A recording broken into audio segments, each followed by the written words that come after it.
राम राम हरे हरे हरे कृष्ण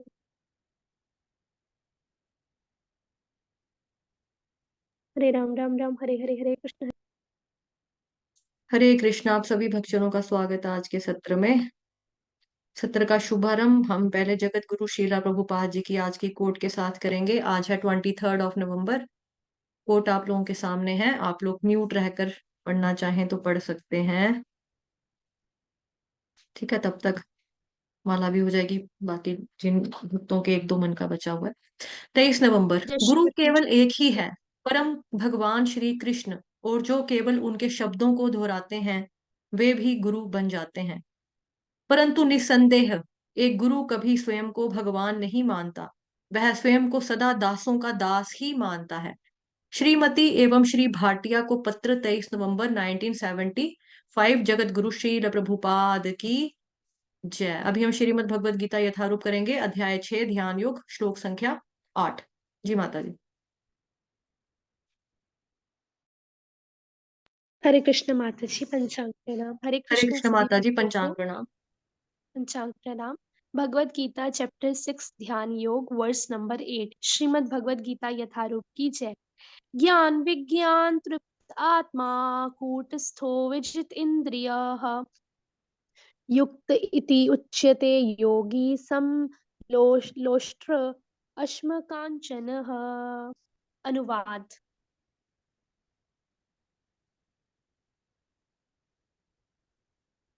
वह व्यक्ति आत्म साक्षात्कार को प्राप्त तथा योगी कहलाता है जो अपने अर्जित ज्ञान तथा अनुभूति से पूर्णतया संतुष्ट रहता है। ऐसा व्यक्ति अध्यात्म को प्राप्त तथा जितेंद्रिय कहलाता है। वह सभी वस्तुओं को, चाहे वह कंकड़ हो, पत्थर हो या कि सोना, एक समान देखता है। माता जी तात्पर्य। तात्पर्य जगत गुरु शील प्रभुपाद द्वारा शील प्रभुपाद की जय। परम सत्य की अनुभूति के बिना कोरा ज्ञान व्यर्थ होता है। भक्ति रसामृत सिंधु ग्रंथ में भाग 1 खंड 2, सॉरी हाँ अध्याय 2, खंड 1 अध्याय 2 और श्लोक संख्या 234 में कहा गया है। अतः श्री कृष्ण नामादि ना भवेद ग्राह्यमिंद्रियैहि सेवोन्मुखे ही जिह्वादौ स्वयं एव सुरत्यदः। कोई भी व्यक्ति अपनी दूषित इंद्रियों के द्वारा भगवान श्री कृष्ण के नाम, रूप, गुण तथा उनकी लीलाओं की दिव्य प्रकृति को नहीं समझ सकता। भगवान की दिव्य सेवा से पूरित होने पर ही कोई उनके दिव्य नाम, उनके रूप, उनके गुण तथा उनकी लीलाओं को समझ सकता है। ये श्लोक अगर आप लोगों को याद होगा, भक्ति साम्य सिंधु में जब हमने पढ़ा था तो उस पे स्टार मार्क लगाया हुआ था। दैट मीन्स कि ये इंपॉर्टेंट श्लोक है और ये आपको लर्न करना है। कितने डिवोटीज को आता है ये वाला श्लोक? हैंड रेस करेंगे। अतः श्री कृष्ण नामादि ना भवेद ग्राह्यम इंद्रियैहि सेवोन्मुखे ही जिह्वादौ स्वयं एव सुरत्यदः। किन किन को आता है? माता जी आपको नहीं आता है? भाव्या प्रभु जी आपको नहीं आता है क्या? आप लोगों ने तो किए हुए हैं। और भी जो भक्ति शास्त्री वाले यहाँ बैठे हैं उन्होंने भी किया हुआ है ये श्लोक लर्न, है ना? हैंड रेस करने में थम्स अप दे रहे हैं। चलो ठीक है, ओके, किया है ना लर्न। शाबाश। यह है श्रीमद् भगवद गीता कृष्ण भावनामृत का विज्ञान है। कृष्ण भावनामृत का विज्ञान है। मात्र संसारी विद्वता से कोई भी कृष्ण भावना भावित नहीं हो सकता। उसे विशुद्ध चेतना वाले व्यक्ति का सानिध्य प्राप्त होने का सौभाग्य मिलना चाहिए। कृष्ण भावना भावित व्यक्ति को भगवत कृपा से ज्ञान की अनुभूति होती है, क्योंकि वह विशुद्ध भक्ति से तुष्ट रहता है। अनुभूत ज्ञान से वह पूर्ण बनता है। आध्यात्मिक ज्ञान से मनुष्य अपने संकल्पों में दृढ़ रह सकता है, किंतु मात्र शैक्षिक ज्ञान से वह बाह्य यानी बाहरी विरोधाभासों द्वारा मोहित और भ्रमित होता रहता है। केवल अनुभवी आत्मा ही आत्म संयमी होता है, क्योंकि वह श्री कृष्ण की शरण में जा चुका होता है। वह दिव्य होता है क्योंकि उसे संसारी विद्वता से कुछ भी लेना देना नहीं रहता। उसके लिए संसारी विद्वता तथा मनोधर्म, जो अन्यों के लिए स्वर्ण के समान उत्तम होते हैं, कंकड़ों या पत्थरों से अधिक नहीं होते। तो यहाँ पे अनुवाद में क्या लिखा है, वह व्यक्ति जो आत्म साक्षात्कार को प्राप्त तथा योगी कहलाता है। वह व्यक्ति आत्म साक्षात्कार को प्राप्त तथा योगी कहलाता है। कौन सा व्यक्ति? जो अपने अर्जित ज्ञान तथा अनुभूति से पूरी तरह से संतुष्ट रहता है। ऐसा व्यक्ति अध्यात्म को प्राप्त तथा जितेंद्रिय कहलाता है। वह सभी वस्तुओं को, चाहे वो कंकड़ हो, पत्थर हो, सोना हो, एक समान देखता है। इसमें हमारे शास्त्रों में काफी सारे उदाहरण भी हैं। पहले हम देख लेते हैं, चर्चा करते हैं, क्योंकि तात्पर्य में प्रभुपाद जी ने जो शुरुआत ही की है, वो परम सत्य की अनुभूति के बिना कोरा ज्ञान व्यर्थ होता है। मतलब आप जितना मर्जी पढ़ लो, चाहे आप पीएचडी ही क्यों ना कर लो, लेकिन अगर उसमें परम सत्य का नॉलेज नहीं है, अगर आप भगवान को भगवान नहीं मानते, अगर भगवान कौन है आपको ये नहीं पता, तो आपका जो ज्ञान है वो कोरा कागज या कोरा ज्ञान ही है, व्यर्थ का ज्ञान है। यहाँ साफ लिखा है कोरा ज्ञान व्यर्थ है, क्योंकि आपको परम सत्य का पता ही नहीं है कि परम सत्य कौन है। तो जैसे पीएचडी भी अगर कोई कर लेगा ना, तो फिर भी कोई फायदा नहीं अगर उसको भगवान के बारे में नहीं पता, नहीं मालूम। अतः श्री कृष्ण नामादि ना भवेत् ग्राह्यमिंद्रिय ही सेवोन्मुखे ही जिह्वादो स्वयं एव सुरत अदः। कोई भी व्यक्ति अपनी दूषित इंद्रियों के द्वारा भगवान श्री कृष्ण के नाम, रूप, गुण तथा लीलाओं की दिव्य प्रकृति को नहीं समझ सकता। हम सोचें कि हमारी इंद्रियां, मतलब कि हमने वो पढ़ा था ना, ईशोपनिषद, ईशोपनिषद पढ़ा था, और उपदेशामृत पढ़ा था। उपदेशामृत और उपदेश ईशोपनिषद दोनों में ना, हाँ दोनों पढ़े थे वैसे हमने। उसमें एक आता था ना कि हमारी इंद्रियां जो है अपूर्ण है, अपूर्ण इंद्रियां हमारी, दैट मीन्स ये दूषित है ना। अपूर्ण इंद्रियों के द्वारा हम अपनी, जो है ही अपूर्ण है, जो अपने आप में पूर्ण ही नहीं है और ऊपर से दूषित भी है, इसके ऊपर काम, क्रोध, लोभ, ये सारी चीजों का ना, मात्सर्य वगैरह, अहंकार वगैरह, सब कुछ का एक कल्मश है सारा का सारा हमारे ऊपर, मतलब कि ठीक है, दूषित है, हम हमारी इंद्रियां दूषित है। तो उसके द्वारा हम कृष्ण भगवान जी का ना तो नाम, ना रूप, ना गुण, ना उनकी लीलाओं की जो दिव्य प्रकृति, जो डिवाइन है, उसको हम नहीं समझ सकते। तो फिर कैसे समझ सकते हैं भगवान की? बताया भी जा रहा है यहाँ पे, यहाँ से देखिए, पढ़ो। भगवान की दिव्य सेवा से पूरित होने पर कोई भी उनके दिव्य नाम, रूप, गुण, लीलाओं को समझ सकता है। कि अगर आप भगवान जी की दिव्य सेवा में लग जाओगे, सबसे पहले भगवान जी की दिव्य सेवा में जो लगना है वो कैसे लगना है? हरे कृष्ण कृष्ण कृष्ण हरे हरे, हरे राम राम राम हरे हरे, हरे कृष्ण महामंत्र का जप करना, ये हमारी प्राइमरी ड्यूटी है। प्रियोरिटी हमारी सबसे पहले यही होनी चाहिए कि सुबह उठे, नहाया धोया, उसके बाद पहले जप करने बैठ जाओ। ठीक है, 4 से लेके 4:30 तक जप करो, फिर 4:30 बजे मंगल आरती कर लो। आल्दो घर में जो मंदिर के लिए ये जो टाइम है ना हमारा, ये स्टैंडर्ड का टाइम है टेम्पल के लिए, जो फिक्स किया हुआ है सभी टेम्पल के लिए, 4:30 बजे का। लेकिन घर पे जो है, तो कई बार घर में लोग 5 बजे भी करते हैं, वो अपने हिसाब से करते हैं। लेकिन पहली जो प्रियोरिटी आपको देनी है वो हरे कृष्ण महामंत्र को देनी है, चैंटिंग को ही देनी है सबसे पहले, सबसे पहले।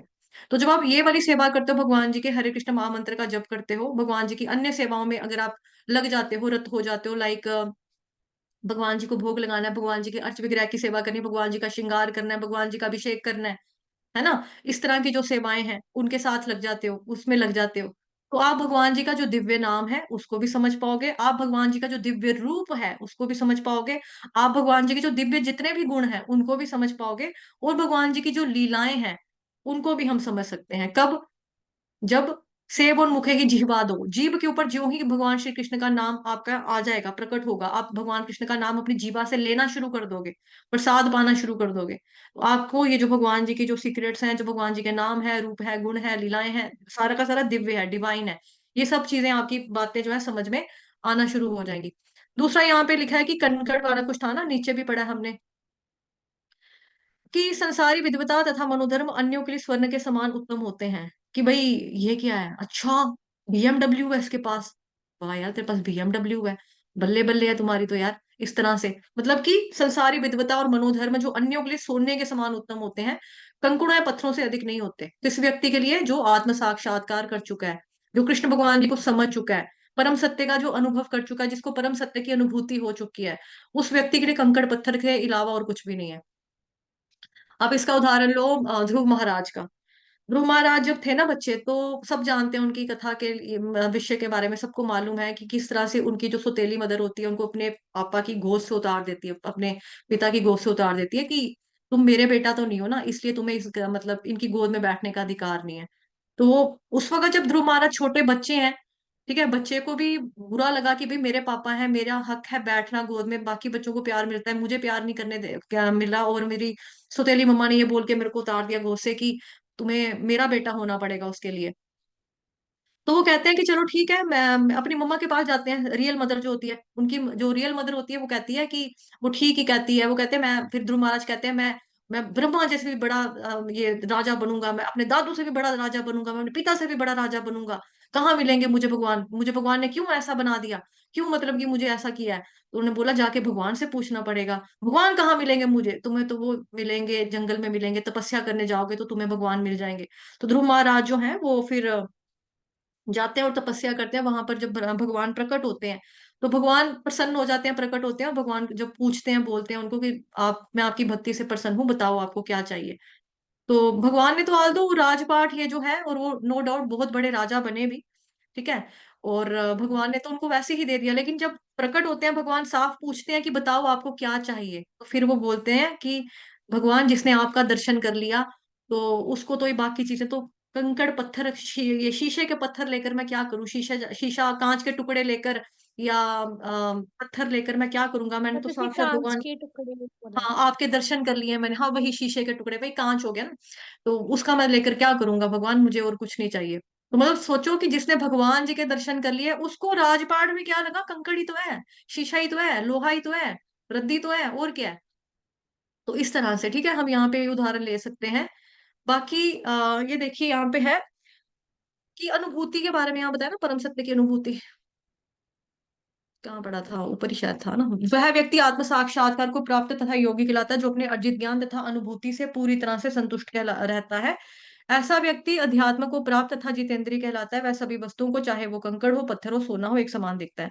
अब इस मनुष्य को कंप्लीट अनुभूति कहाँ से आ रही है, परमात्मा से आ रही है, यानी कि कृष्ण भगवान जी से आ रही है। और इसी वजह से ऐसा व्यक्ति जो है वो संतुष्ट रहता है, उसने मन को वश में कर लिया है, और इंद्रियों के राजा मन, है ना। हरे कृष्णा, भावे प्रभु जी या विनीता माता जी, वो श्लोक गाओ 15वें अध्याय का, समझ गए कौन सा श्लोक गाना है।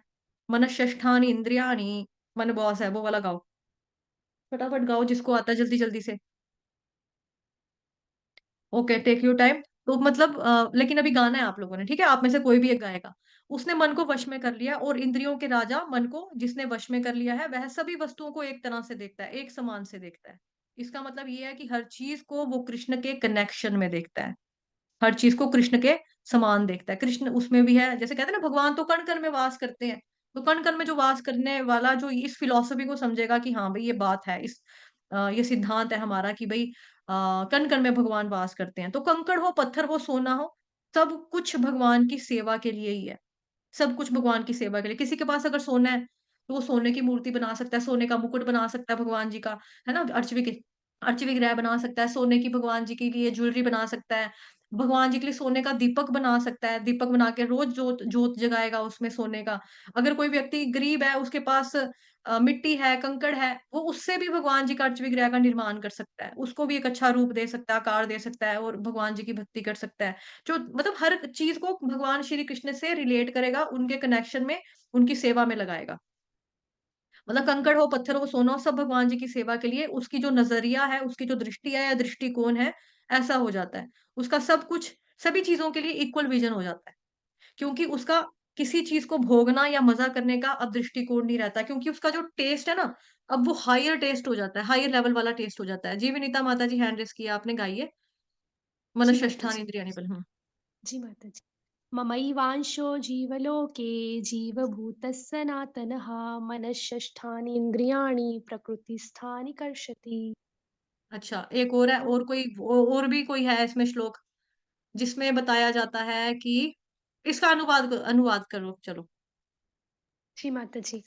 तो माता जी भगवान कह रहे हैं ममैवांशो जीवलोके, मतलब ये जो भौतिक संसार है, जितने भी जीव हैं, आत्माएँ हैं, सब मेरे ही अंश हैं, मतलब मेरे ही पुत्र-पुत्रियाँ हैं। और लेकिन क्योंकि हम भौतिक जगत में हैं तो मनःषष्ठानि इंद्रियाणि, तो मन के सहित जो 6 इंद्रियाँ हैं उसके साथ हम संघर्ष कर रहे हैं भौतिक जगत।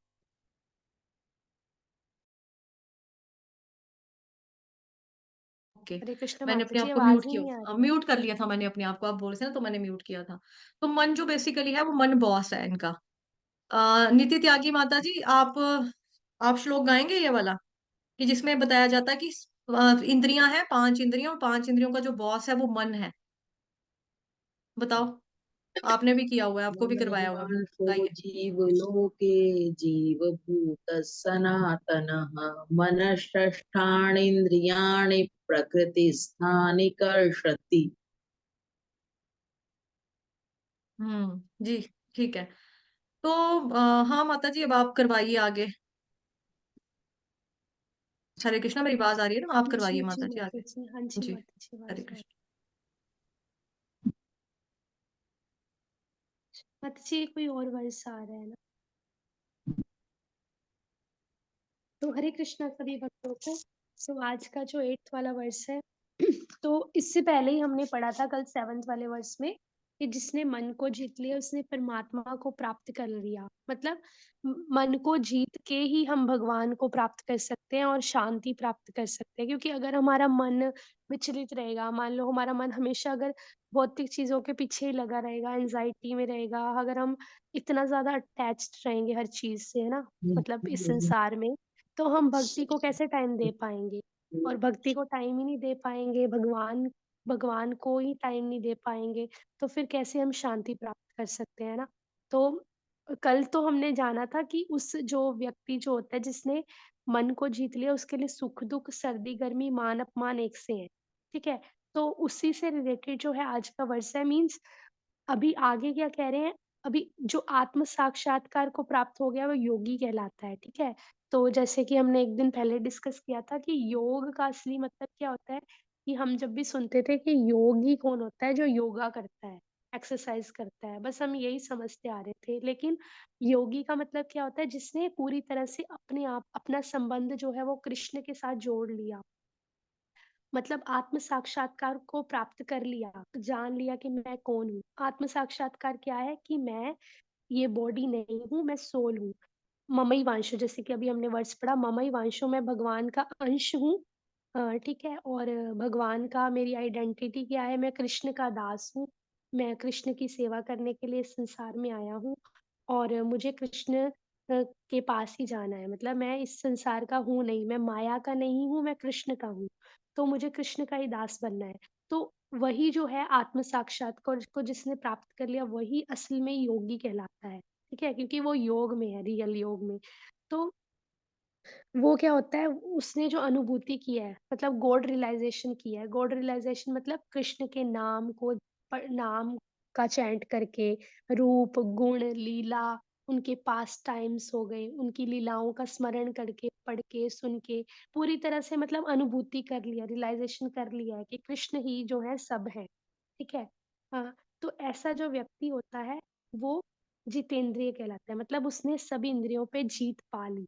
जो अभी हमने पढ़ा कि इंक्लूडिंग मन जो है वो सबसे स्ट्रॉन्ग है ना, हमारा मन सबसे खराब है, क्योंकि मन में ही गंदे-गंदे विचार आते हैं, मन में ही दुःख भरे विचार आते हैं, मन ही हमें गलत काम करवाता है, मन ही हमें अच्छे काम करवाता है ना?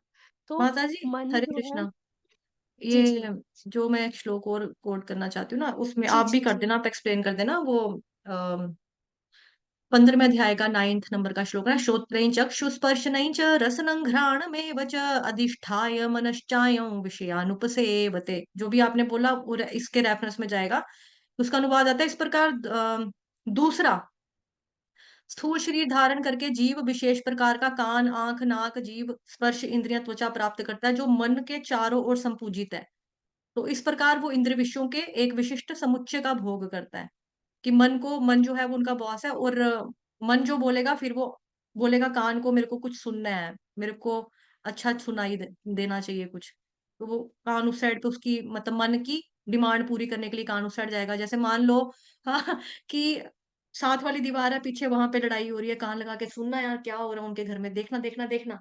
है गलत है ये, है ना? है गलत है, हमारे शास्त्रों में लिखा है। जो इस तरह से ऐसे करके दीवारों पे कान लगा लगा के सुनता है ना, चस्के ले लेकर, कि क्या हो रहा है, क्या हो रहा है, क्या बात हो रही है उनके घर पे, जाकर देखो। तो बेसिकली यही होता है कि छिपकली का जन्म डालता है इंसान, लेकिन फिर भी मन कहेगा ना, जाके सुन तो सही, लड़ाई हो रही है, बता देखना बात क्या हुई है, मुद्दा क्या है लड़ाई का, तो कान वहां चला जाएगा। आंख बोलेगा यार कुछ अच्छा सा दिखा दो मेरे को, अच्छा सा दिखा दो, फिल्म दिखा दो। तो मन उसकी डिमांड पूरी, मतलब मन बोलेगा तो आंख उसकी डिमांड, मतलब कि चल देखने चलेंगे। इस तरह से मन जो है वो बॉस है। अधिष्ठाय मनश्चायम, अधिष्ठाय, है ना, अधिष्ठाय का मतलब हो गया उसमें स्टेबल है, स्थित होकर। मन, मन जो है ये वाला, माता जी आप थोड़ा सा बाद में इसको भी ले लेना श्लोक को, ठीक है माता जी। जी माता जी, माता जी मेरे को भी याद है ये वर्ड्स, आपने करवाया था अच्छे से। जी माता जी, मैंने कराया हुआ, पूरा चैप्टर लर्न कराया हुआ तो ये वाला। जी। जी, जी, जी, तभी याद। तो ये जो वर्ड्स है क्या बोलते हैं, ठीक है, अभी हम फिलहाल डिस्कस कर रहे थे कि मतलब जिसने भगवान की गुण, लीलाओं, नाम, रूप को जान लिया है, ठीक है? तो वो क्या करता है, वो आत्म साक्षात्कार में रहता है, मतलब वही पूर्ण योगी है, वो पूरी तरह से संतुष्ट रहता है। जैसे प्रहलाद महाराज, प्रहलाद महाराज क्या करते थे, उनके जो पिता थे वो एक असुर थे, है ना? हिरण्याकशिपु, वो सबको पता है और हम सुबह आरती में भी गाते हैं रोज़ सुबह कि नमस्ते नरसिंहाय तव कर कमल वरेनखम अद्भुत श्रृंगम दलित हिरण्यकशिपु तनु भृंगम। ठीक है? केशवधृत नरहरि रूप जय जगदीश हरे, जय जगदीश हरे, स्वामी जय जगदीश हरे। तो नरसिंह भगवान ने जगदीश भगवान ने नरसिंह का रूप लिया। कृष्ण ने नरसिंह का रूप लिया, किसको? प्रहलाद महाराज की रक्षा करने के लिए। और सॉरी, तो प्रहलाद महाराज क्या, उनके पिता असुर थे, ठीक है? और वो इतने ज़्यादा स्ट्रॉन्ग थे, शक्तिशाली थे, उनके पास कोई चीज़ की कमी भी नहीं थी, ठीक है? कमी कैसे नहीं थी, मतलब कोई खाने-पीने की कमी नहीं थी, किसी चीज़ की कमी नहीं थी, तभी तो उसका पिता जो असुर जो था तो इतने बड़े-बड़े, कभी हाथी लाता था उसके नीचे कुचलवाने के लिए प्रहलाद महाराज को, कभी कोई असुर को बुलाता था प्रहलाद महाराज को तंग करने के लिए, लेकिन प्रहलाद महाराज को क्या था, पूरी तरह से दिव्य अनुभूति थी। वो कृष्ण के नाम में ही संतुष्ट रहते थे। हमेशा वो विष्णु का, कृष्ण का नाम जप करते रहते, तो उनको फ़र्क नहीं पड़ता था ना कि उनका पिता उनको क्या करता है या उनको कैसा खाने को मिल रहा है, कैसा पहनने को मिल रहा है ना।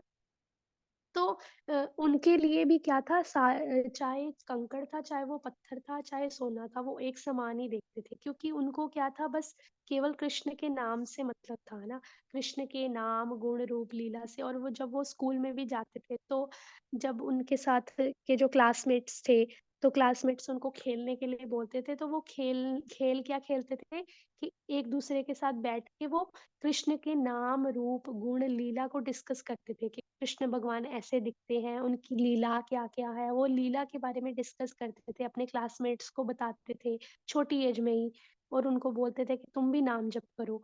तो ऐसा, मतलब ये जो जिसने, क्योंकि कृष्ण का पूरी तरह से अनुभूति कर ली, जो कृष्ण के नाम में, उनके लीला में, गुण रूप में, सब चीज़ में संतुष्ट है, पूरी तरह से वो योगी कहलाता है। और उसकी वो जितेंद्रिय है, ठीक है? उसने मतलब इंद्रियों पे जीत डाल ली, ठीक है?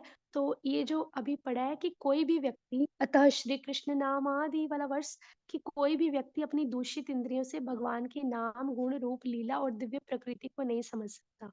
और भगवान की दिव्य सेवा से पूरित होने पर ही वो भगवान के नाम, गुण, रूप, लीलाओं को समझ सकता है। तो आप देखोगे कि जब हम भक्ति में नहीं आए थे, ठीक है?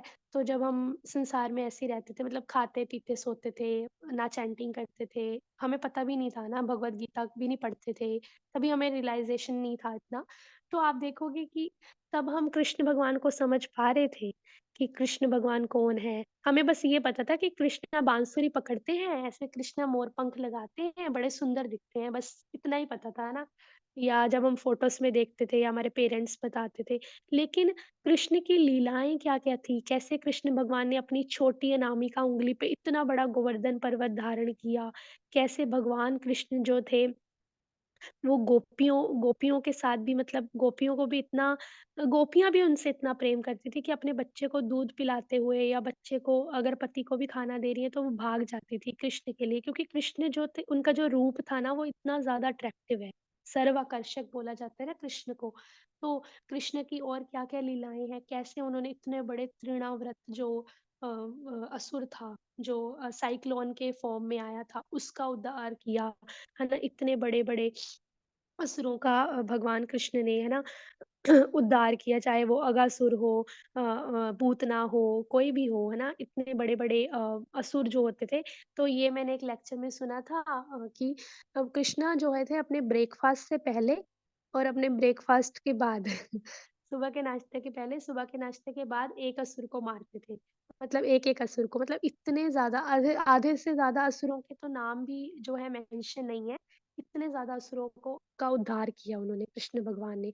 और उनका जो नाम है, कितने सुंदर नाम है, गोविंद, गोपाल, गौओं का रक्षा करने वाले गोविंद, गोपाल गौओं को चराने वाले, पालन करने वाले, ठीक है?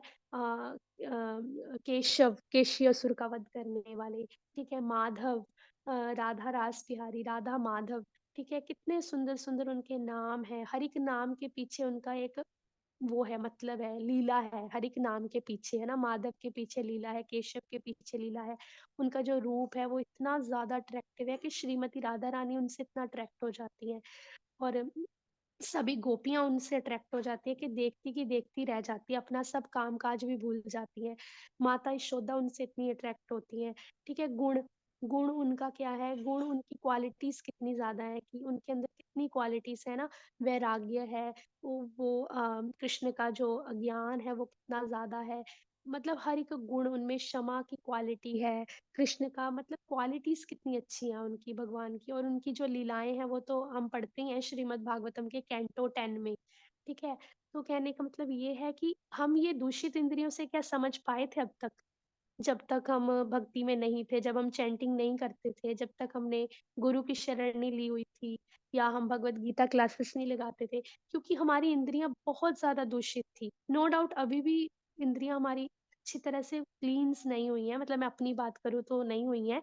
लेकिन क्योंकि हम हमें अभी गुरु की शरण मिल गई है, प्रभुपाद जी ने हमें स्वीकार कर लिया है, तो हम भगवान के नाम, गुण, रूप, लीलाओं को समझ पा रहे हैं कुछ-कुछ कि भगवान जो है, भगवान की शक्तियाँ जो हैं असीमित हैं, उनका कोई भी लिमिट नहीं है शक्तियों की, ठीक है?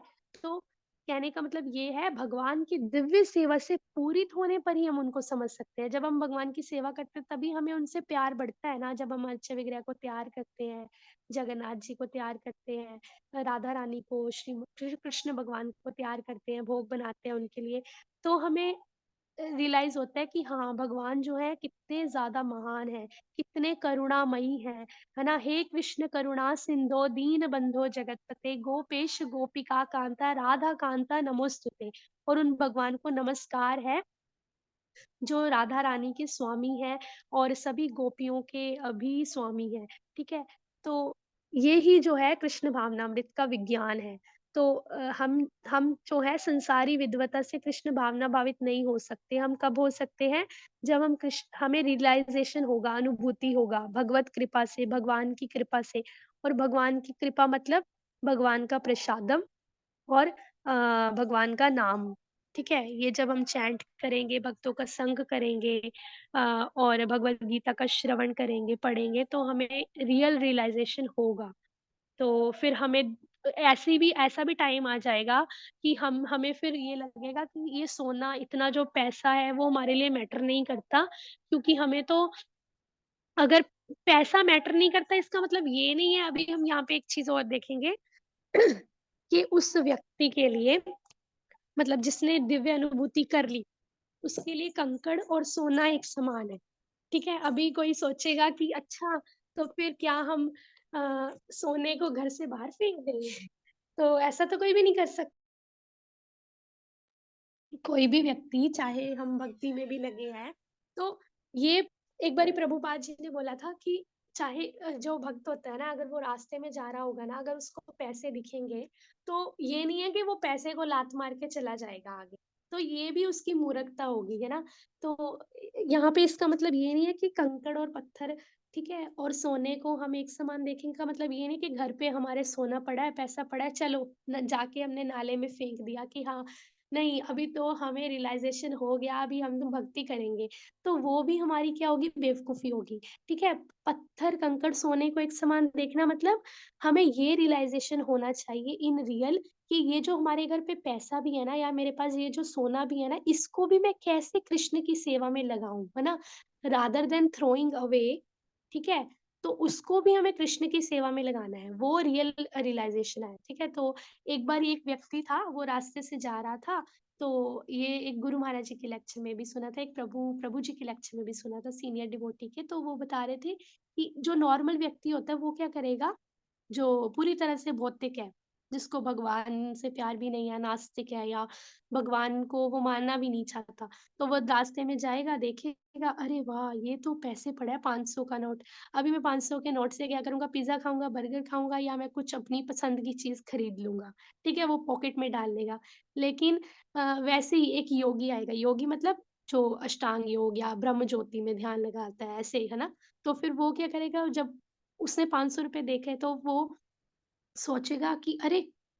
मुझे तो इन सब चीज़ों से कोई लेना-देना नहीं है, मुझे तो सेंस ग्रैटिफ़िकेशन भी नहीं करना, मुझे तो जो भिक्षा में मिलेगा मैं लेके खा लूँगा बस। ये ₹500 को मैं देखूँगा भी नहीं और आँखें ऊपर करके अवॉइड करके वो चला जाएगा। लेकिन जो वो पैसे छोड़ के गया है, उसको ये रियलाइज़ेशन नहीं है ना कि जो भौतिक व्यक्ति तो ₹500 आके ₹500 की दारू भी खरीद सकता है, ₹500 की सिगरेट्स भी खरीद सकता है, वो गलत चीज़ में भी लगा सकता है, नशे की कोई वस्तु भी खरीद सकता है। तो ये भी गलत है, जो योगी ने किया। मतलब योगी मतलब जो जो हर चीज़ त्याग चुका है, मतलब जिसको लेना-देना ही नहीं है कोई। लेकिन जो रियल कृष्ण भावना भावित पुरुष है, जो भगवान की भक्ति में लग चुका है पूरी तरह से, जिसने अपनी सारी इंद्रियों से भगवान की सेवा कर रहा है, सभी वस्तुओं को भगवान की सेवा में लगा रहा है, तो वो क्या करेगा, 500 का नोट देखेगा और उसको उठाएगा और सोचेगा ये मैं मंदिर में डोनेट करूँगा। ये जहाँ पे प्रसादम बँट रहा है ना, ताकि और ज़्यादा व्यक्ति जो है प्रसादम पा सकें और उनको सुकृति मिल सके कि वो कैसे भगवान की सेवा में है। या ये ₹500 उठा के ना मैं गौशाला में दान दे दूँगा, क्योंकि गौएँ भी तो भगवान को प्रिय है ना। तो गौ माता के लिए कुछ चारा बन जाएगा, या फिर ये 500 रुपए उठा के ना मैं मंदिर में दे दूँगा, तो भगवान के अर्चे वगैरह के लिए सेवा आ जाएगी। या ये 500 रुपए उठा के ना मैं भगवान के लिए फ्रूट्स और सब्जियाँ खरीदूँगा और उससे मैं भगवान का प्रसादम बना के दूसरों में डिस्ट्रीब्यूट करूँगा, या मैं भगवान की बुक्स डिस्ट्रीब्यूट करूँगा, ठीक है? तो जो कृष्ण भावना भावित व्यक्ति होता है वो अभी हमने देखा कि सोने, कंकड़ और पत्थर को एक समान देखने का मतलब ये है कि चाहे कोई-सी भी वस्तु है, उसको हमें भगवान की सेवा में लगा देना है rather than throwing away and avoiding completely, ठीक है? तो यही जो है रियल रियलाइज़ेशन है कि कैसे सभी सारी की सारी इंद्रियों को, सारी की सारी वस्तुओं को हमें कृष्ण की सेवा में लगाना है। तो हरे कृष्णा, दंडवत प्रणाम सभी। जी, माता जी। हरे कृष्णा। कुछ डिवोटीज के मैसेजेस आए हैं, जिनको वो चाहिए ना, आपका पीडीएफ चाहिए या बुक चाहिए, वो मैंने नंबर दे दिया है यहाँ पर, वो ले सकता है, ठीक है। मॉर्निंग चैंटिंग के लिए ठीक है, ठीक है प्रभु जी, कोई बात नहीं। जसविंदर सिंह प्रभु जी जो है वो बता रहे हैं कि वो आर्मी से हैं, तो वो रोज क्लास में नहीं आ पाते हैं, लेकिन वो चैंटिंग सेशन में डेली आते हैं। और फिर मैंने उनको बोला कि यूट्यूब पे आप सुन सकते हो जो आपका मिस होता है जिस दिन। एक प्रश्न और आया है यहाँ पे, जो शैक्षिक ज्ञान विरोधाभासों द्वारा मोहित तथा भ्रमित होता है, इसके बारे में बोला है कि समझा दो ये लाइन। आध्यात्मिक ज्ञान में सॉरी आध्यात्मिक ज्ञान से मनुष्य अपने संकल्पों में दृढ़ रह सकता है, किंतु मात्र शैक्षिक ज्ञान से वह बाहरी विरोधाभासों द्वारा मोहित तथा भ्रमित होता है। केवल अनुभवी आत्मा ही आत्म संयमी होता है, क्योंकि वह श्री कृष्ण की शरण में आ चुका होता है, सॉरी जा चुका होता है। वह दिव्य होता है क्योंकि उसे संसारी विद्वता से कुछ भी लेना देना नहीं रहता। बेसिकली क्या होता है, इस जगत में ना, इस तरह से कोई भी व्यक्ति जो है भगवान के पास सीधा नहीं पहुंच सकता, क्योंकि जो भगवान की माया शक्ति है ना, वो बहुत प्रबल है। माया का मतलब जो नहीं है उसको मानना, वो माया है। तो इस अज्ञान में व्यक्ति इतना बुरे तरीके से फंस जाता है, और उसमें क्रियाशील जो हो जाता है ना, मतलब एक्टिव, इतना ऐसा हो जाता है कि दलदल की तरह उसके अंदर और ज्यादा घुस जाता है और फंस जाता है। तो शीला भक्ति विनोद ठाकुर जी बोलते हैं, अगर किसी व्यक्ति की आपको संसारिकता देखनी है तो उसके भौतिक ज्ञान को देखो, क्योंकि मटेरियल नॉलेज से व्यक्ति कृष्ण को भुला देता है।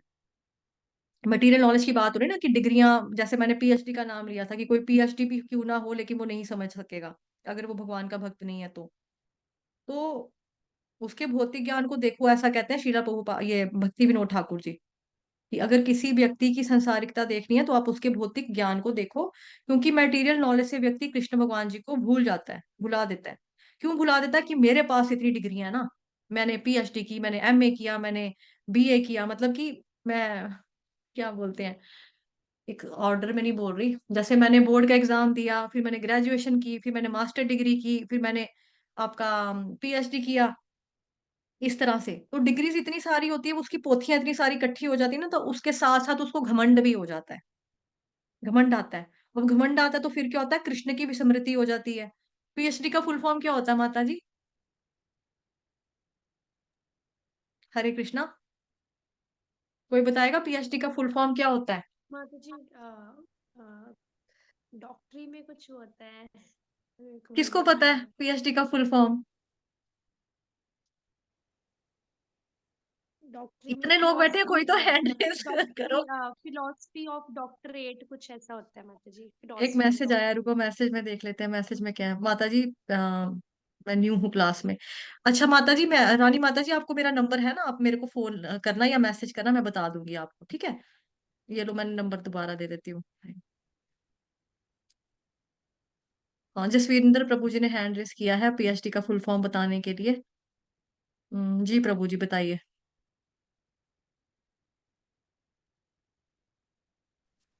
हरे कृष्णा माता जी, प्रणाम। हम्म, माता जी, डॉक्टरेट ऑफ फिलोसफी। जी ठीक है। तो ये तो हो गया भौतिक डिग्री का नाम, लेकिन जो आध्यात्मिक डिग्री से अगर हम देखें ना, इसको आध्यात्मिक नजरिए से देखें, कि जैसा कि यहाँ पे लिखा, जैसा मैंने बताया आपको, कि जब भी व्यक्ति इतनी सारी डिग्रीज कर लेगा तो उसको घमंड आ जाएगा, तो परमानेंट हेड डैमेज। ठीक है। अब परमानेंट हेड डैमेज का मतलब क्या होगा? क्योंकि उसने कृष्ण भगवान जो रियलिटी है, जो रियल चीज है हमारे लिए, वस्तु जो जानने लायक है ना, जिस मतलब परम सत्य जो है, उसको ही उसने भुला दिया, कृष्ण की विस्मृति हो जाती है उसको। उसी तरह से भौतिक जगत में माया जो होती है वो हमको आसानी से ढक लेती है, क्योंकि इलाका जो है वो माया का है ना, एरिया इलाका जो है ये माया का है। जैसे मान लो अगर किसी हाथी की और मगरमच्छ की लड़ाई हो ना जमीन के ऊपर, तो हाथी जीत जाएगा, वो अपने पैरों से उसका गर्दन या सर कुचल देगा।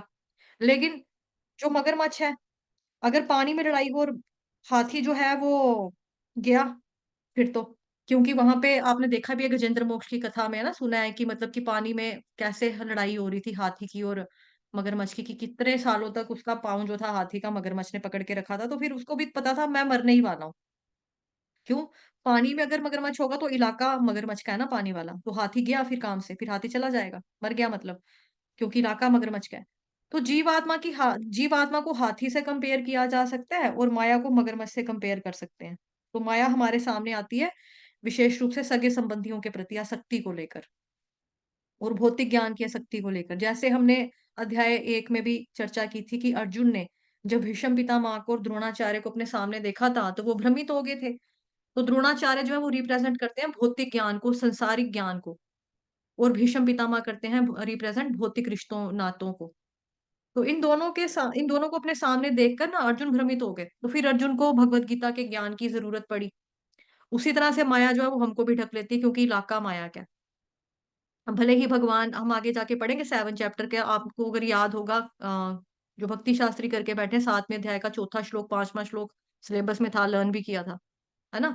तो भगवान भले ही भगवत गीता के अंदर बता रहे हैं वहां पर 7वें अध्याय के 4थे श्लोक में, कि अपराशक्ति के बारे में, कि पृथ्वी जल वायु अग्नि आकाश मन बुद्धि अहंकार और जीव आत्मा ये मेरी पराशक्ति है ना? भगवान ने 7.5 में भी बताया कि जीवात्मा मेरी पराशक्ति, और अपराशक्ति जो है पृथ्वी जल वायु अग्नि आकाश, ये भगवान ने 4थे श्लोक में बताया 7वें अध्याय के।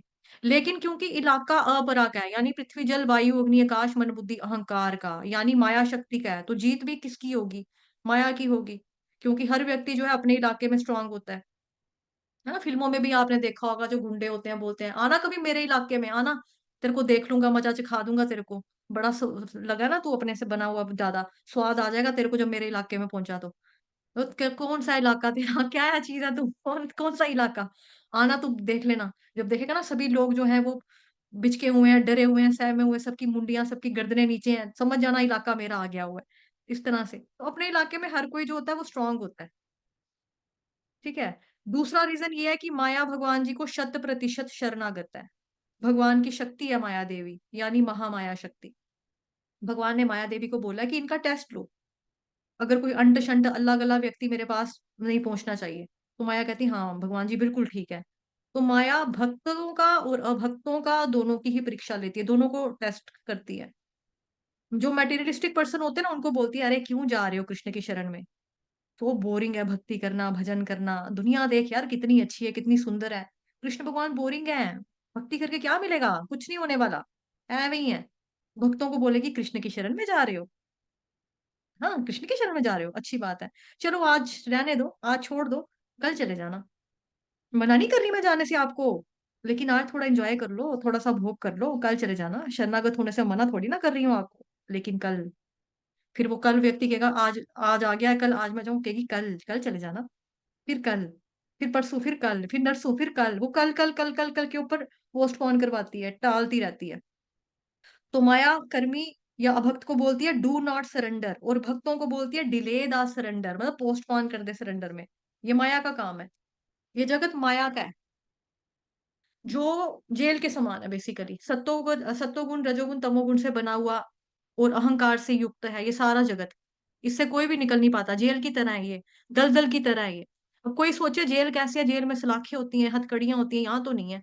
हमको हथकड़ियां लगी है इनविजिबल, सत्वगुण रजोगुण तमोगुण का जो भागा है ना, अगर आपने बुक पढ़ी है प्रकृति के 3 गुण, है ना, प्रकृति के 3 गुण बुक पढ़ी है आपने, प्रकृति के नियम बुक पढ़ी है, प्रकृति के जो नियम बुक है उसमें कठपुतली बनी हुई है, ऊपर से माया देवी जो है, नीचे आदमी है, धागों पे लटक रहा है ना। मैं दिखाती हूँ फोटो, वैसे ढूंढना पड़ेगा, बट फिलहाल आप समझ लो, सुन लो क्या बोल रही हूँ मैं। तो कोई व्यक्ति ये सोचे कि जेल के अंदर सलाखें होती हैं, हथकड़ियां होती हैं, बेसिकली माया देवी को सलाखें लगाने की जरूरत नहीं है। अब जेल जो होता है ना, भौतिक जेल, जो फिल्मों वाला जेल जो हम देखते हैं, क्योंकि रियल में तो कोई कहाँ ही जाएगा, क्योंकि सब भक्त लोग हैं, आप सब अच्छे काम करने वाले हैं, जेल में क्यों जाएंगे। तो जेल में जो सलाखें होती हैं, तो बेसिकली वो इसलिए होती हैं ताकि कैदी कोई भाग ना जाए। लेकिन जो हमारा ये वाला जेल है ना, भौतिक जगत वाला, इससे वैसे ही कोई भागना नहीं चाहता, वैसे ही कोई निकलना नहीं चाहता। किसी व्यक्ति को कोई बोल दे कि चल यार गोलोक वृंदावन धाम जाएंगे, वो कहेगा हाँ मेरे बच्चे की शादी होने दो, अभी तो मैं जवान हूँ, अभी तो मैंने देखा ही क्या है, अभी तो मेरे खेलने कूदने के दिन है, क्या करना है भगवत धाम में जाकर। तो वो इस तरह के जो सो कॉल्ड जेल है, इसी में रहना चाहता है, इनविजिबल जेल इसी में रहना चाहता है। कोई व्यक्ति अगर दुखी भी होगा ना, दुखी से दुखी भी होगा ना, उसको भी जान बड़ी प्यारी है, वो भी नहीं मरने का सोचेगा, वो भी कहेगा नहीं यार, वो बिकॉज जुगाड़ लगा रहा है कुछ ना कुछ नए नए तरीके खोजने का, कि मैं किस तरह से भोग कर लूं, किस तरह से मैं इंजॉय कर लूं, या फिर किस तरह से मैं हैप्पी हो जाऊं, सुखी हो जाऊं। तो कोई भी व्यक्ति जो है इस जेल से निकलना नहीं चाहता, तो माया को सलाखें लगाने की जरूरत नहीं है। जो टेम्पररी सुखी है वो सोचता है कि मैं परमानेंट सुखी हूँ, ये जगत तो बड़ा अच्छा है, तो क्या करना जगत से निकल कर। जो दुखी है वो जुगाड़ लगा रहे कि ऐसा कर लूं, वैसे कर लूं, हम होंगे कामयाब, हम होंगे कामयाब एक दिन, इस तरह से वो सोचता है। तो इस जगह से जाना कोई नहीं चाहता।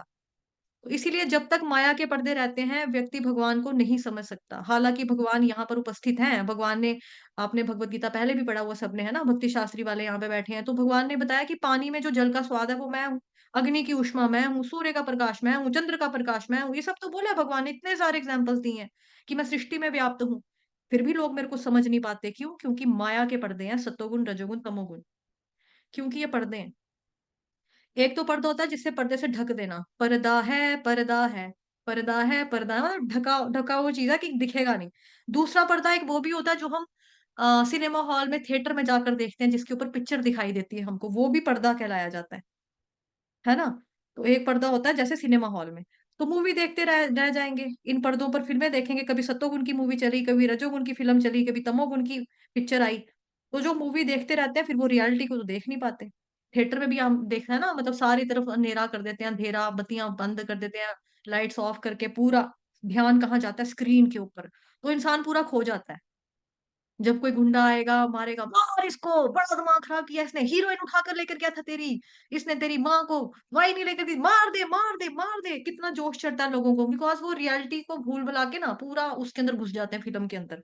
कोई मर जाता है हीरो, या कोई कुछ होता है, लोग रोने लग जाते हैं, हाय बेचारा मर गया, इतना जवान लड़का मार दिया, ओ हो, है ना, किस तरह से। तो पूरा फिल्म में लोग घुस जाते हैं, लोग रियलिटी नहीं देख पाते। तो रियलिटी को जीवात्मा नहीं समझ पाती कि कृष्ण जो है वो परम भगवान है। इसीलिए अगर परमात्मा में श्री कृष्ण परमात्मा के रूप में बेसिकली श्री कृष्ण भगवान कुछ बताते भी है ना, तो जीवात्मा नहीं समझ पाती। जो आपकी सतोगुणी व्यक्ति होगा, वो बोलेगा भी मैं सैटिस्फाइड हूँ, वो संतुष्ट रहता है सतोगुणी व्यक्ति। हालाँकि उसके फिर भी चांस होते हैं कुछ समझने के, सुनने के भगवान को, बिकॉज़ वो सतोगुण में रहता है। लेकिन सतोगुणी व्यक्ति का स्वभाव होता है वो संतुष्ट रहने वाला होता है, संतुष्ट रहता है। रजोगुणी व्यक्ति भी परमात्मा की आवाज़ नहीं सुन पाता, अपनी इच्छाओं की वजह से वो नहीं सुन पाता। और जो तमोगुणी व्यक्ति होता है, उसको तो भूल जाओ, वो तो होता ही डल है, वो वैसे ही नहीं सुन पाता। तो हालाँकि सतोगुणी व्यक्ति फिर भी उसके कुछ चांसेस होते हैं कि वो कुछ ना कुछ सुन ले, लेकिन वास्तव में देखा जाए इस जगत के अंदर प्रकृति के 3 गुण इस तरह से ढक कर रखते हैं जीवात्मा को कि उसका पूरा ज्ञान जो है वो ढक लिया जाता है। तभी यहाँ पे बताया जा रहा है कि शैक्षिक ज्ञान से जो है वो भ्रमित होता रहता है, मोहित होता रहता है, क्योंकि घमंड आता है ना, भई मैंने पीएचडी की है, मैं डॉक्टर हूँ, मैं फिलॉसफर हूँ, मैं इंजीनियर हूँ, मैं प्रधानमंत्री हूँ, मेरी कोई पहुँच है, मेरा कोई रुतबा है, ये है, वो है। आगे हम 7वें अध्याय का जब 14 श्लोक आएगा उसमें भी भगवान कहते हैं, दैवी एषा गुणमयी मम माया दुरत्यया मामेव ये प्रपद्यन्ते माया में तांतरन्ति ते। उसमें भगवान कहते हैं कि प्रकृति के इन 3 गुणों वाली मेरी दैवी शक्ति को पार कर पाना कठिन है। लेकिन फिर भगवान दूसरे में बता भी रहे हैं, दूसरी लाइन में मामेव ये प्रपद्यन्ते माया में तांतरन्ति ते। किंतु जो मेरे शरणागत हो जाते हैं ना, वो सरलता से इसको पार कर सकते हैं। तो यहाँ पर भी सरेंडर के बारे में तो बताया माता जी ने आपको कि भगवान जी की शरण में जाना। ये संयमी व्यक्ति कौन होगा? जो भगवान जी की शरण में जाएगा। वो दिव्य होता है क्योंकि उसको संसारी विद्वता से कुछ लेना-देना नहीं है। है ना? माता जी वो वाला श्लोक भी ज़रा गाना सर्वोपाधि विनिर्मुक्तम वाला गाना फटाफट। हरे कृष्णा। भावे प्रभु जी आप गाओ। सर्वोपाधि विनिर्मुक्तम तत्परत्वेन निर्मलम ऋषिकेन ऋषिकेश सेवनम भक्तिरुच्यते। जी भावे प्रभु जी गाएँ, गाएँ। जी माता जी। सर्वोपाधि विनिर्मुक्तम तत्परत्वेन निर्मलम ऋषिकेण ऋषिकेश सेवनम भक्तिरुच्यते। इसका अर्थ है कि व्यक्ति को चाहिए कि वह कृष्ण भावनामृत द्वारा अपनी असली पहचान प्राप्त करे, मतलब वह जान ले कि वो कृष्ण का दास है और अपनी सारी इंद्रियों के स्वामी ऋषिकेश की सेवा में लगाई। हुँ।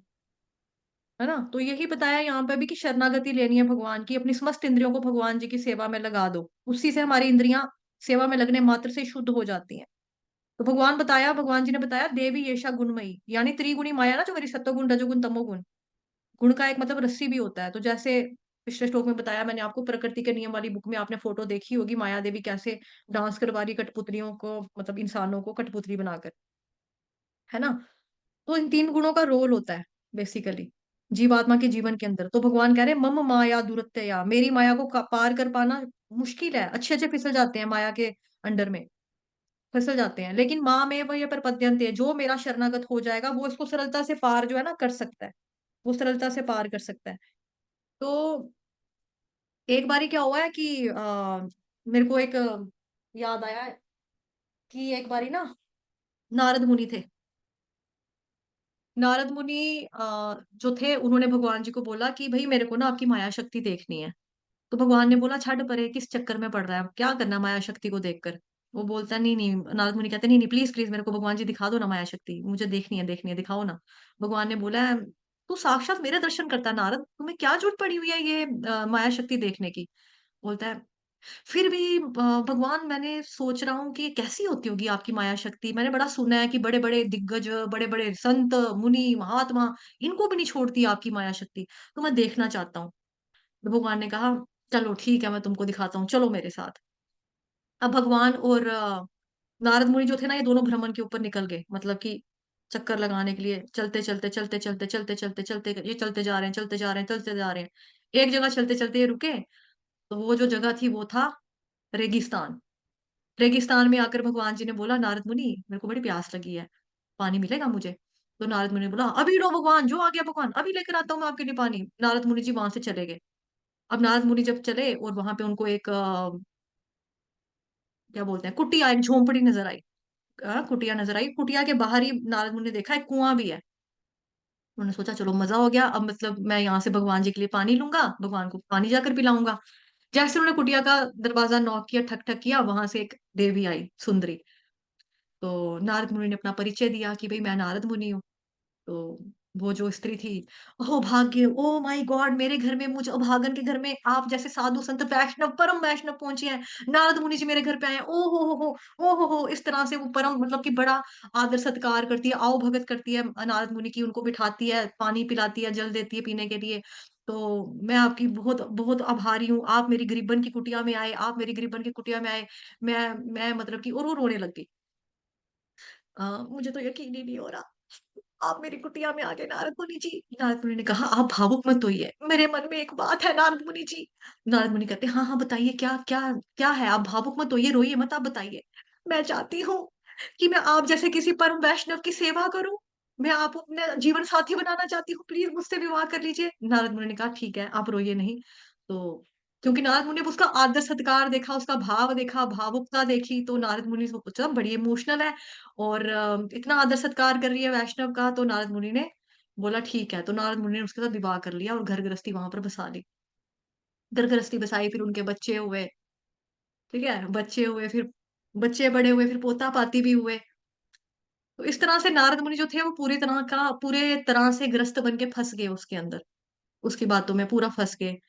तो जैसे एक आम इंसान फैमिली के साथ अपना टाइम स्पेंड करता है, वैसे नारद मुनि अब स्पेंड कर रहे हैं।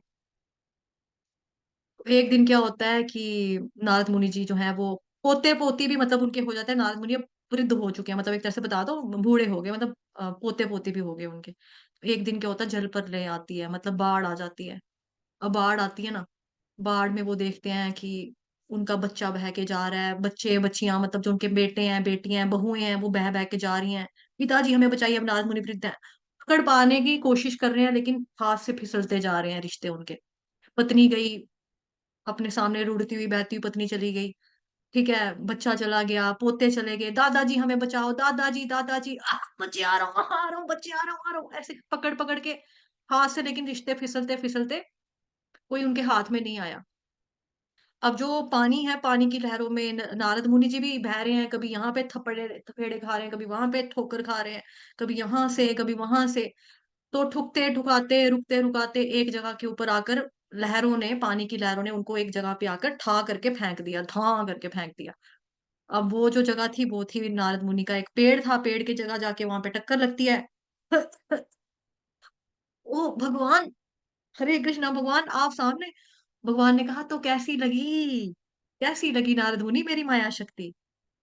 नारद मुनि एकदम, ओ भगवान जी, आप तो बड़े खतरनाक है, हाय मैं तो पानी लेने गया था आपके लिए, मैं तो पानी लेने के लिए गया था आपके लिए, मैं तो जल जल लेने के लिए गया था, वो मैं तो भूल ही गया। इतनी प्रबल माया शक्ति है आपकी, ओ माय गॉड भगवान जी, आप तो बड़े ज्यादा खतरनाक हैं, बहुत खतरनाक हैं। तो नारद मुनि जैसे वैष्णव को भी माया शक्ति ने, मतलब वो तो भगवान ने फिर उनको बोला, भाई मैं तो तुमको मना कर रहा था कि नई जरूरत है देखने की, नई जरूरत है देखने की, तुम भी कह रहे थे कि नहीं, मुझे दिखाओ, मेरे को दिखाओ, मेरे को देखना है, मेरे को देखना है, मेरे को देखना है, कैसी होती है माया शक्ति। फिर मैंने कहा, चल अब आप इतनी जिद कर ही रहे हो तो देख लो, देख लो माया शक्ति फिर अच्छे से। अब देख ली, तो ये चीज होती है। तो जैसे मैंने बताया कि ये जो है ना, कि माया शक्ति जो है, ये ऐसे भगवान जी के पास आने नहीं देती है, लगने नहीं देती किसी को। लेकिन माया शक्ति अगर देखती है कि कोई व्यक्ति भगवान जी की शरणागत है, क्योंकि यहाँ पे सरेंडर के बारे में बताया ना, क्योंकि वह शरण कृष्ण की शरण में हो गया है, कृष्ण की शरण में जा चुका है। जब माया देवी ये देखती है कि अगला व्यक्ति जो है भक्त सिंसियर है, सिंसियर डिवोटी है, भगवान की भक्ति कर रहा है, हरे कृष्ण महामंत्र का जप कर रहा है, ये जानना चाहता है, तो माया भक्ति जो है वो पुश करती है, बेसिकली हमें पुश करती है। मामेव ये प्रपद्यन्ते माया मेतांतरन्ति। ऐसा नहीं है कि हम माया से नहीं बच सकते, हम बिल्कुल माया से बच सकते हैं, लेकिन तरीका क्या है, मामेव ये प्रपद्यन्ते, भगवान श्री कृष्ण की शरण में जाकर ही माया से बच सकते हैं, अन्यथा हम नहीं बच सकते, क्योंकि शक्ति उनकी है ना, इसीलिए। जैसे आप किसी के घर में जाओ, उनका कुत्ता आया, उनके घर में कुत्ता है, तो उनका कुत्ता आपको डरा रहा है, भौंक रहा है आपके ऊपर, गुर्रा रहा है आपको देखे, आप बोलोगे, टॉमी हट यहाँ से, ओए जा जा यहाँ से, मेरे पास मत आ, चल यहाँ से, क्या कुत्ता चला जाएगा? नहीं, आप उसके मालिक को आवाज लगाओगे, गंडोत्रा साहब पकड़ना जरा अपने कुत्ते को, पीछे लेना, ये मेरे मगर लगा हुआ है, मेरे को काटना ले कहीं पे। तो उनका मालिक जब आएगा, अगर वो बोलेगा नो, चलो पीछे हटो, दूर हटो यहाँ से, तो उस तरह से माया देवी अगर हम पर चढ़ी हुई है और हम माया को बोले, माया तू डाकनी है, तू डायन है, तू चुड़ैल है, तू पिशाच नहीं है, चल यहाँ से जा पीछे, क्या वो हट जाएगी? नहीं, हमें भगवान श्री कृष्ण की शरण में जाना पड़ेगा। माया को भगवान बोलेंगे लीव द सोल, वो हरे कृष्ण जप रहा है उसको छोड़ दो, तो माया छोड़ देती है। जब हम भगवान जी की शरण में जाते हैं तब माया से ही कृष्ण हमको बचा सकते हैं, क्योंकि वो माया के मालिक हैं, क्योंकि वो सबके मालिक हैं। माया से अधिक शक्तिशाली हैं भगवान श्री कृष्ण। इसलिए अगर कोई सोचे कि भगवान की शरण में जाए बिना हम माया के ऊपर विजय प्राप्त कर लेंगे, तो हम नहीं कर सकते। बेसिकली हमें कृष्ण की तरफ पुश करती है माया कि हम कृष्ण के पास चले जाएं। तो वो टेस्ट भी इसीलिए करती है ताकि हम अपनी खुद की परीक्षा ले सकें कि भाई हम कितने पानी में हैं, कितने सीरियस हैं हम कृष्ण भगवान को लेकर, भक्ति को लेकर, कितने ज्यादा हम सीरियस हैं। तो इसीलिए माया का जो रोल है वो बहुत ही यूनिक और इम्पोर्टेंट है। तो हमें माया कृष्ण की ओर पुश करती है, जैसे फिल्मों में देखा ना आपने कि सबने देखा है कि जैसे कोई हीरो है, अगर वो एक लड़की को इम्प्रेस करना चाहता है ना? तो अपने फ्रेंड्स को झूठ-मूठ में बोल देगा, "तू ना आना लड़की को झूठ-मूठ का छेड़ना, तंग करना, चोर या चोर डाकू बन के आ जाना, उसका पर्स उठा के भाग जाना, फिर मैं आऊँगा और मुक्के-शाक्के मारूँगा आप लोगों को, तो लड़की जो होगी इम्प्रेस हो जाएगी मेरे से।" जैसे ही तो फिर क्या करता है लड़के, जैसे ही लड़की या हीरोइन दिखाई देती है, तो हीरो के जो दोस्त होते हैं, जो नकली गुंडे बनकर उसके पीछे पड़ जाते हैं, "कित्थे चलनी है गोबीदा फुल बन के" या फिर "अकेले अकेले कहाँ जा रहे हो?" आती है क्या 9 से 12? इस तरह से वो जाके लड़की को तंग करेंगे पहले।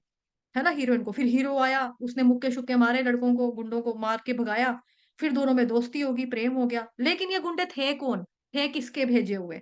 उसके दोस्त तो थे लड़के के। ये सारा प्रपंच रचा था ताकि हीरोइन हीरो के पास आ जाए।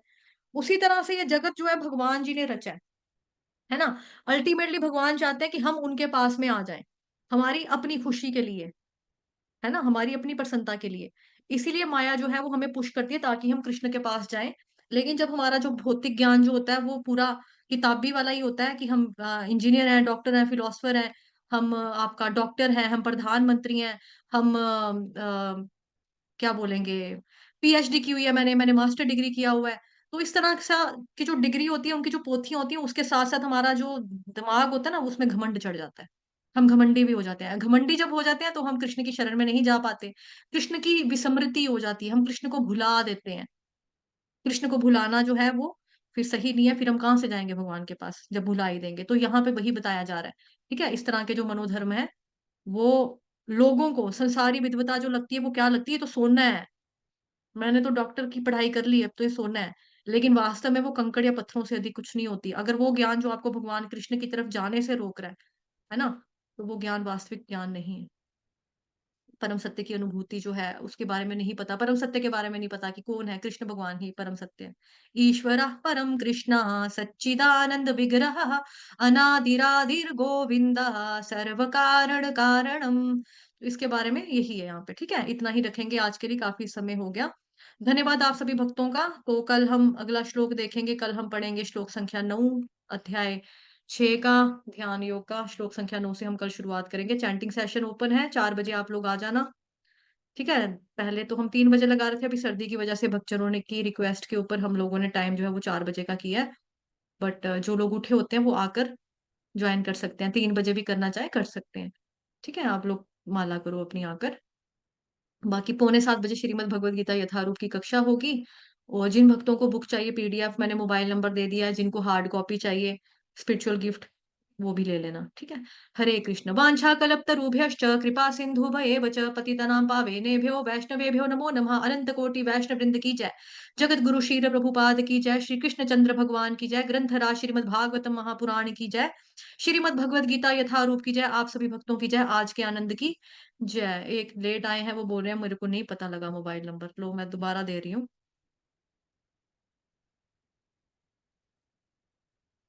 ठीक है, ये आ गया मोबाइल नंबर। इन केस अगर अभी तक आप लोग हमारे चैनल के साथ नहीं जुड़े हैं, तो ये आ गया जी चैनल। और जो लोग फेसबुक पे लाइव देख रहे हैं, अगर उनको भी श्रीमद् भगवद गीता यथारूप इस्कॉन की प्रभुपाद जी वाली चाहिए, तो लिंक आप लोगों के सामने वहां पे स्क्रीन पे दिया हुआ है, उस पे जुड़िए, कल कक्षा में आइए और मुझे प्राइवेट मैसेज करो कि भाई आपको बुक चाहिए। तो आपको बुक जो है आपकी श्रीमद् भगवद गीता यथारूप किसी भी लैंग्वेज में आपको चाहिए, वो आपको मिल जाएगी। हरे कृष्ण।